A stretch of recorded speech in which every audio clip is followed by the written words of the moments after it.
कौन हो? आप कौन हो? नास्त ज्ञानात् परम सुखम। शरीर नश्वर है, आत्मा अविनाशी है। शरीर मरण धर्म है, आत्मा अमर है।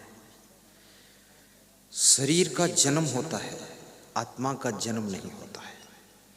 शरीर की मृत्यु होती, शरीर बीमार होता है, आत्मा न बीमार होती न मृत्यु। शरीर के रिश्ते बनते हैं, काका, नाना, फूफा, दाऊ जी, ताऊ जी, जीजा जी, साला जी, समधी जी, बियाई जी, बहुत रिश्ता है।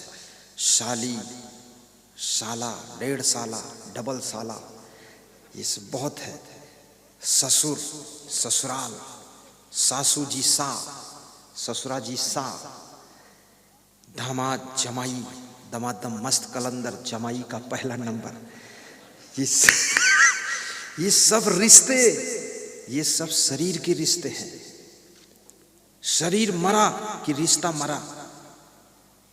और कभी कभी लोग जोश खरोश में तो जिंदा रहते हुए रिश्ते को मार डालते हैं, रिश्तों को खत्म कर देते हैं। लेकिन जो जीवित रहते हुए रिश्तों को मुर्दा करता है वो भी सुखी नहीं रह सकता है।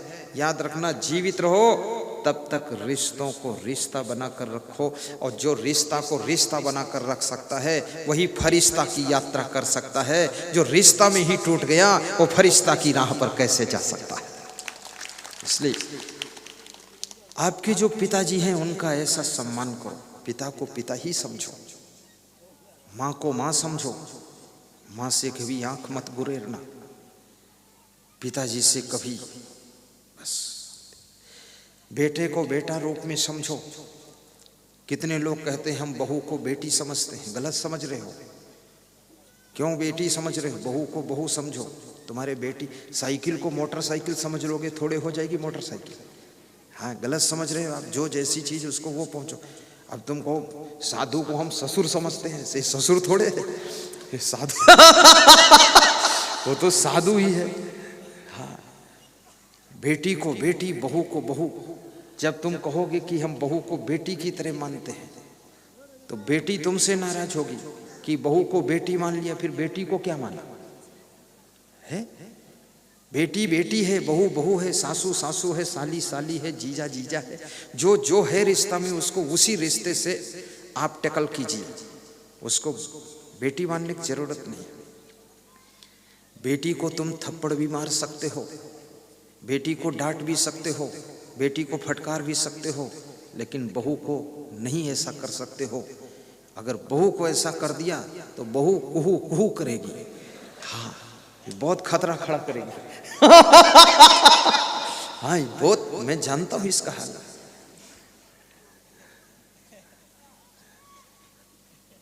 इसलिए बहू को बेटी कभी नहीं, बस जो है वही रहे। चेला को चेला समझो, शिष्य को शिष्य समझो, उसको बेटा मत समझो। गुरु भाई को गुरु भाई समझो, भैया मत कहो। भैया और फूफा जी और बुआ जी, ये सब लफड़ा क्या बना रहे हो? अरे वो साहेब जी है, उसको साहेब जी कहो। और तुम उधर ढूंढते घूमते हो भैया, और फिर भाभी को ढूंढोगे तब फालतू बात करते हो। वो साहेब जी है, संत को संत समझना है, दूसरा देखना ही नहीं है। राम राम है, रावण रावण है, सीता सीता है, मंदोदरी मंदोदरी है, सुपर्णखा कैकेयी कैकेयी है, मंथरा मंथरा है। याद रखना, विश्वामित्र विश्वामित्र है, हम हैं, तुम हो, सब बिलग बिलग है। कबीर बेजोड़ है, तुम भी बेजोड़ हो। अरे भैंस भी बेजोड़ है, किसी का जोड़ा है ही नहीं। सृष्टि में हर प्राणी बेजोड़ होता है, किसी का जोड़ा लगता ही नहीं।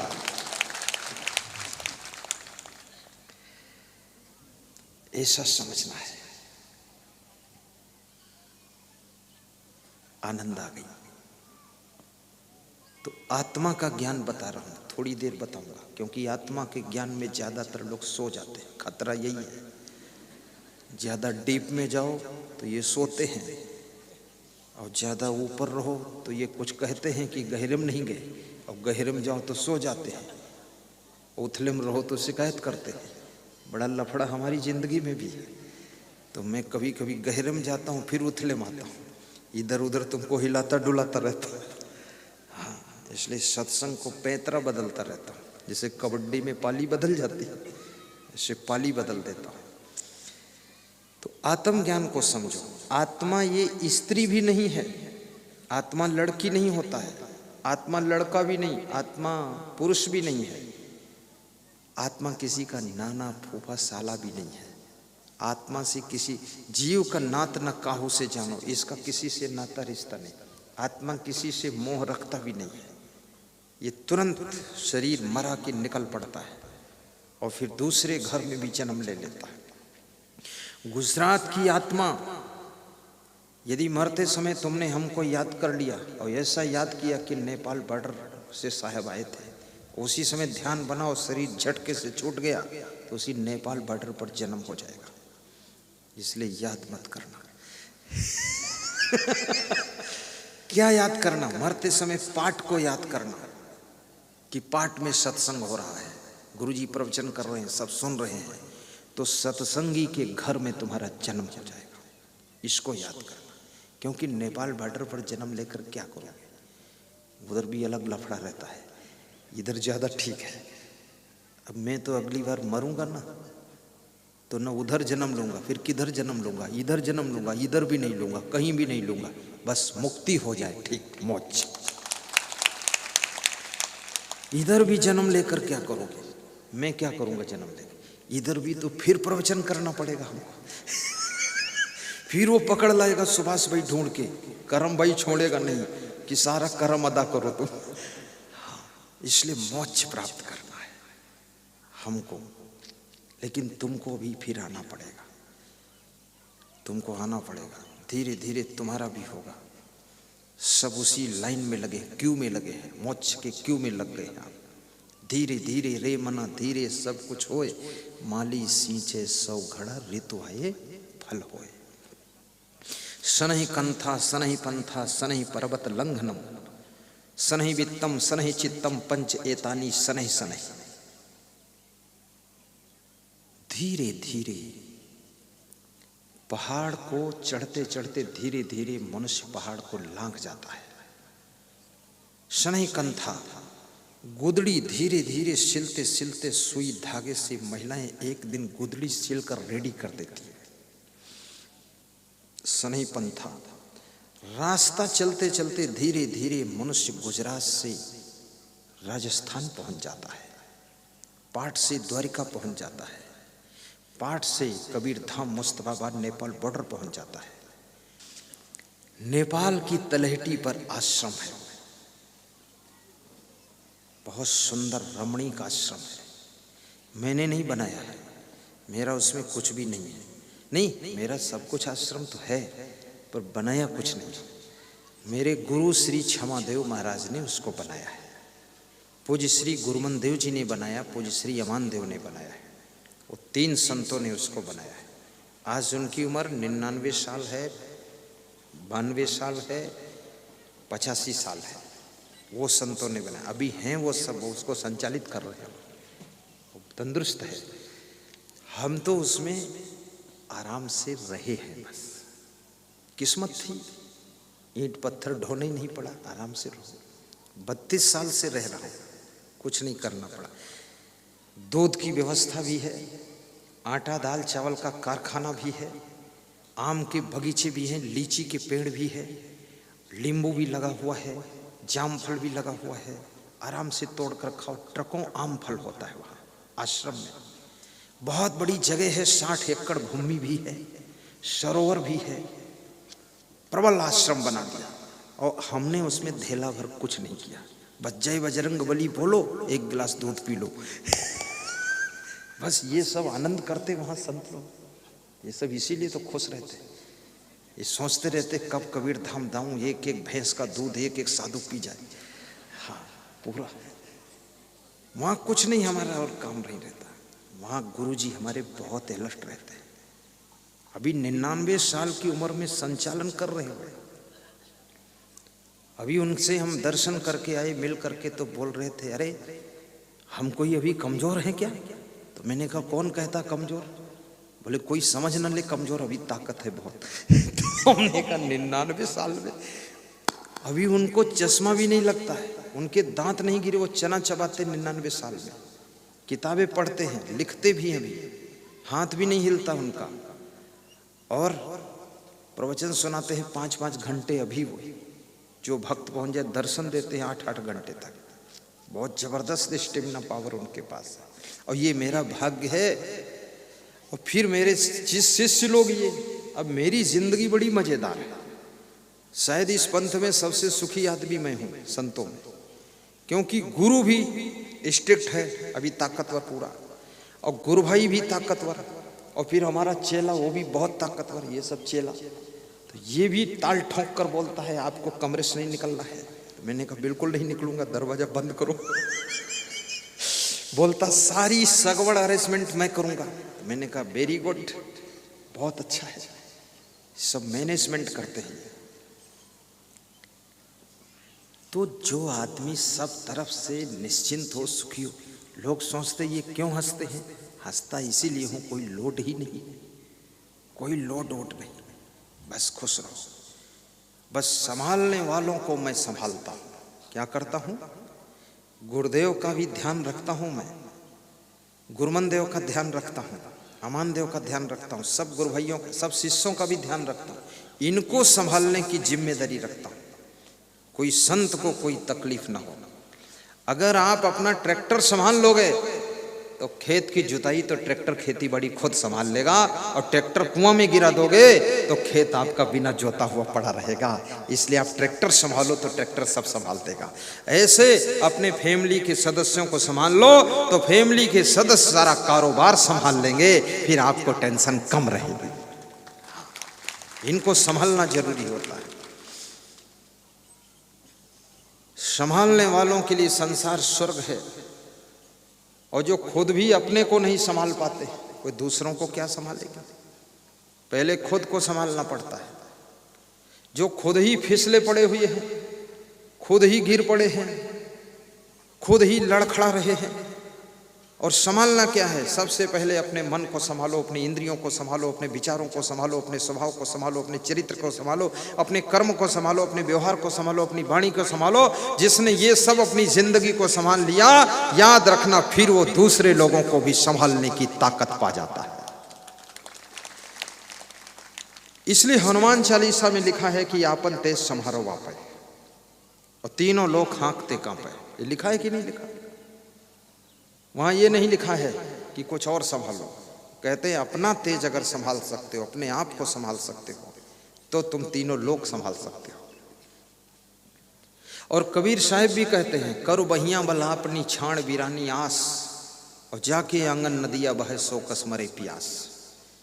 अपनी बाहु भुजाओं का बल करिए, पराधीनता छोड़िए, योग्यता को हासिल करिए, अपनी योग्यता का प्रयोग कीजिए।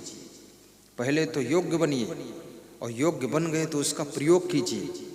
कितने लोग योग्य नहीं हैं तो प्रयोग क्या करें, और कितने लोग योग्य हैं लेकिन योग्य होने का प्रयोग नहीं कर पाते। क्योंकि योग्यता का प्रयोग करने के लिए स्वभाव को सुधारना पड़ता है। अगर आपका क्रोधी स्वभाव है, आपकी योग्यता प्रयोग नहीं होगी। आपका स्वभाव लालची है, चुट्टा टाइप का है, आपकी योग्यता का प्रयोग नहीं होगा। आपको ज्यादा गुस्सा आती है, गड़बड़ गड़बड़ बोलते हो, तो आपकी योग्यता का प्रयोग नहीं। चाहे राजनीतिक क्षेत्र में हो आप, चाहे सामाजिक क्षेत्र में हो, चाहे साधना क्षेत्र में हो, किसी भी फील्ड में आप काम करते हैं, आपकी योग्यता का प्रयोग आपके सद्गुणों के द्वारा होगा। आप में सहनशीलता भी होनी चाहिए, विवेक भी होना चाहिए, गम खाने की क्षमता होनी चाहिए, और आप में लगन होनी चाहिए, मेहनत करने का गुण होना चाहिए, तब आपकी योग्यता का प्रयोग होगा। आपको हेलीकॉप्टर चलाना आता है, लेकिन आलस्य इतना है, चलाओगे कैसे? आलस्य को दूर करना पड़ेगा, परिश्रम करने का संकल्प लेना पड़ेगा। आपको भोजन तो 56 प्रकार का बनाना आता है, लेकिन बनाने का मन ही नहीं है।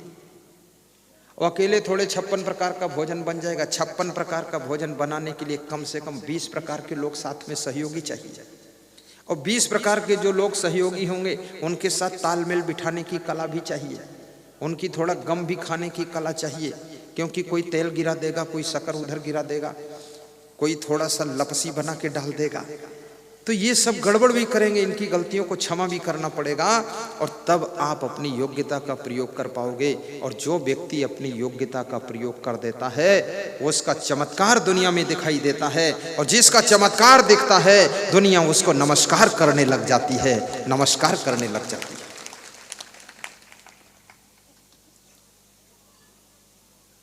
मधुमक्खियों से मिलजुल कर काम करना सीखो, चींटियों से हिल मिल करके रहना सीखो, सिंह बाघ और शेर से साहस और पराक्रम करना सीखो, कुत्ते से वफादारी सीखो, और बिल्ली से चुपके से दूध पीना सीखो। बिल्ली चुपके से दूध पी जाती है, ये अवगुण है, इसको मत सीखना। ये तो ऐसे बोल दिया, बिल्ली से नहीं सीखना है। चिड़ियों से ऊपर उड़ना सीखो, उठना सीखो। अपने बिल के अंदर सांप से भी शांत रहना सीखो। सांप बाहर फुफकारता है लेकिन अपने परिवार में पहुंच करके शांति से रहता है। घास भूसा खा करके गाय भैंस दूध देती है, उस दूध को पी करके तुम संसार को क्या देते हो सीखो। भूसा पैरा घास कड़वी खाने वाली गाय तुमको दूध बनाकर पिला देती है, तो दूध पी करके तुम संसार को अमृत बांटना सीखो, सत्संग बांटना सीखो, अच्छी ज्ञान की बातें सुनाना सीखो। समय का सदुपयोग करना सीखो। कठिन परिस्थितियों में भी निराश ना होना सीखो, उत्साह भरा रहना चाहिए। हार में भी त्योहार मनाना सीखो। अभी मध्य प्रदेश, राजस्थान आदि प्रदेशों में चुनाव हुए, जो लोग हार गए उन्होंने जीतने वाली पार्टी को बधाई दिया है कि आपको बधाई है, आपकी जीत हुई है, देश की सेवा करो, विकास करो, ऐसा बोला। और जीतने वालों ने हारने वालों को फोन भी नहीं किया। ये नहीं किया कि तुम हार गए इसलिए बधाई है, नहीं जीतता कैसे। होशियार होते तो फोन करते कि धन्यवाद धन्यवाद, आपकी कमजोरी से मेरी जीत हुई है, आप सदैव कमजोर बने रहो, धन्यवाद, बधाई है। फोन नहीं किया। जो जीत जाता है ना सबको भूल जाता है, और जो सबको भूल जाता है वो दोबारा हार जाता है, ये भी याद रखना। इसलिए कभी जिंदगी में सफल हो जाओ तो सबको भूलना मत। यदि भूल जाओगे तो आगे फिर असफल हो जाओगे, क्योंकि सफलता अकेली नहीं होती है। सफलता अनेक लोगों के सहयोग से जन्म लेती है। अभी मैं यहाँ देखता हूँ कार्यक्रम में आरती जब होती है तो भक्त लोग आरती गाते हैं। वो करम भाई भी, दाम भाई भी, आत्मा राम भाई भी, झवेरी भाई भी, और वो सुभाष भाई, गंगाराम भाई, और सबके सब अलर्ट रहते हैं। किसी ने आरती की थाली की दीपक को बुझा दिया तो गंगाराम भाई तुरंत पहुंचा, अरे मत बुझाना। तो हमने कहा सारे के सारे लोगों के इतने बड़े सहयोग से इतना मोटा, इतना बड़ा कार्यक्रम संपन्न हो रहा है। इसलिए हमेशा याद रखना, सफलता अकेली नहीं होती है, सफलता सहयोगियों के सहयोग से होती है। और जब आदमी अकेला हो जाता है तो असफलता आकर के उसका श्रृंगार करती है, और जब आदमी सबके साथ में सबको लेकर चलता है और सबके साथ में होकर चलता है तो सफलता उसका आकर के स्वागत करती है। इसलिए परिवार में भी एकता बनाइए। कितने घरों में तो पति पत्नी में भी एकता नहीं, पत्नी का भोजन अलग बनता है, पति का अलग बनता है, दोनों। तो पूछो ऐसा क्यों? तो पत्नी कहती है हमको इनका व्यवहार पसंद नहीं, तो मैंने पूछा व्यवहार पसंद नहीं तो 3 बच्चे कैसे पैदा किए? बोले पहले पसंद था, आप पसंद नहीं। अब मतलब निकल गया तो पसंद ही नहीं आ रहा। ये क्या लफड़ा बना रही है? पति पत्नी एक साथ रोटी खाना है, प्रेम से बनाना है। इस दुनिया में गरीब हो या अमीर हो, साधु हो या गृहस्थ हो, नेता हो या वैज्ञानिक हो, कर्मचारी हो या अधिकारी हो, व्यापारी हो, कोई भी हो, जो प्रेम से रहना जानता है, जो प्रेम से जीना जानता है, अनुशासन में रहना जानता है, अनुशासन में रखना जानता है, प्रेम को निभाना जानता है, अनुशासन करना जानता है, याद रखना वो व्यक्ति कभी फेल नहीं होता है। वो हमेशा अपने लक्ष्य को प्राप्त करता हुआ